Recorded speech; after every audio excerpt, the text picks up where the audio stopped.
అన్ని కుటుంబాల్లో ఇదే జరుగుతుంది.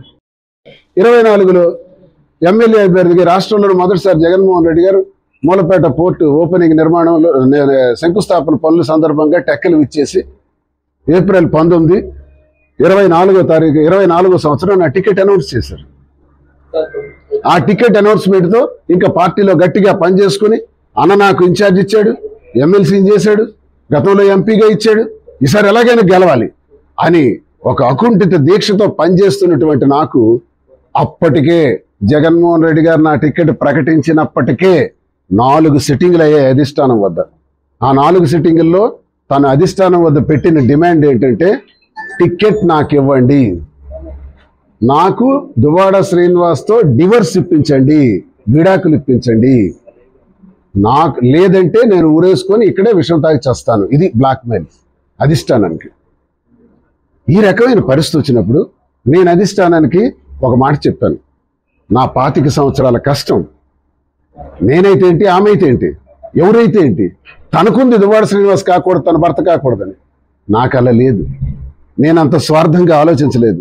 ఎవరైతే ఏమైంది కానీ అనుకున్నాను. జగన్ అన్నకు నచ్చ చెప్పాను, అన్నా మరి నేను పోటీ చేయను, ఆమెకే టికెట్ ఇచ్చేద్దాం అన్నా అన్నాను. అన్న ఒక దశలో లేదు సీను నువ్వే చేయాలి అన్నారు.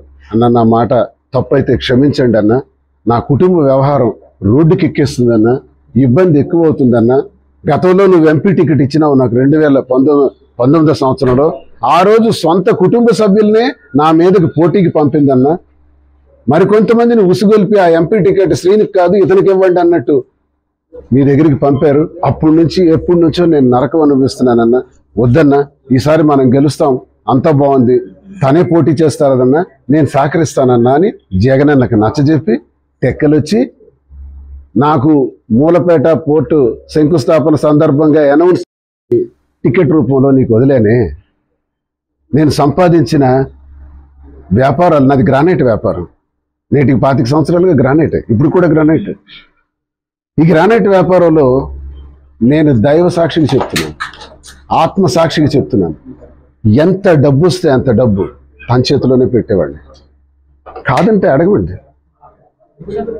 ఎంత డబ్బు వస్తే అంత తన చేతిలో పెట్టాను.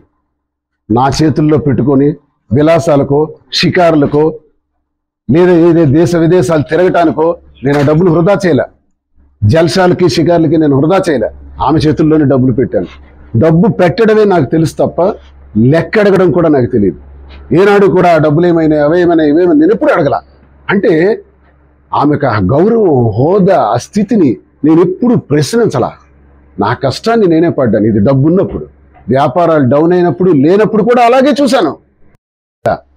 కానీ ఈరోజు అన్నీ వదులుకొని టికెట్ని నీకే వదిలి, నా సంపాదన నీకే వదిలి, అన్నీ వదిలిన తర్వాత నేనేం తప్పు చేశానని, నాకెందుకు ఈ శిక్ష విధించారు, నాకెందుకు ఈ హింస పెట్టింది నా కుటుంబం, నా పిల్లల్ని నా మీద తిరుగుబాటు చేసేటట్టు చేశారే. మొన్న రాత్రి ఇక్కడికి వచ్చారు. అంటే మీకు ఒక విషయం కూడా చెప్పాలి. ఎప్పుడైతే నేను టికెట్ అనౌన్స్ చేశానో, అనౌన్స్ చేసిన 3వ రోజు నుంచి నాకు ఇంటికి గడపకి వెళ్ళడానికి అవకాశం లేదు. ఇంటికి తాళాలు వేసేసినారు. ఆ ఎవిడెన్స్ అన్నీ ఉన్నాయి. తనే నిన్న మీడియాలో చెప్పింది, ఇంటికి తాళం వేశాను, ఇంటికి తాళం వేశాను. దువ్వాడ శ్రీనివాస్గా, ఒక ప్రజాప్రతినిధిగా నేను ఎక్కడుండాలి? నా ఇంటికి తాళం వేస్తే తాళం విరగ్గొట్టుకొని వెళ్ళిపోవటం నాకు తెలుసు, తలుపులు తోసుకొని వెళ్ళిపోవటము నాకు తెలుసు. కానీ 25-30 సంవత్సరాల జీవితంలో ప్రతి సందర్భంలో కూడా అవహేళనలు, అవమానాలు, నా తల్లిని తిట్టడం, నా తల్లి 78 సంవత్సరాల వయసు, అనరాని మాటలు, వాడలేని భాషతో నా తల్లిని దూషించడం, రాత్రులు కూడా గడిపాను. అప్పుడు మా అమ్మ చూసి నేను చచ్చాను అనుకున్నావా, నువ్వు రా అని అంటే అప్పుడు పలాస వెళ్ళి 1 ఏడాది కాలం ఉన్నాను. 1 ఏడాది కాలం తర్వాత ఎన్నికలకు ముందు ఈ స్థలాన్ని కొనుగోలు చేసి స్థలం మీద ఒక గృహాన్ని కట్టుకొని ఇక్కడ ఉంటున్నాను. ఇప్పుడు 8-9 నెలలుగా ఇక్కడే ఉంటున్నాను. కానీ దీనికి ముందు ఎప్పుడైతే మళ్ళీ నాకు టికెట్ ప్రకటించారో మళ్ళీ టార్చర్ స్టార్ట్ అయింది.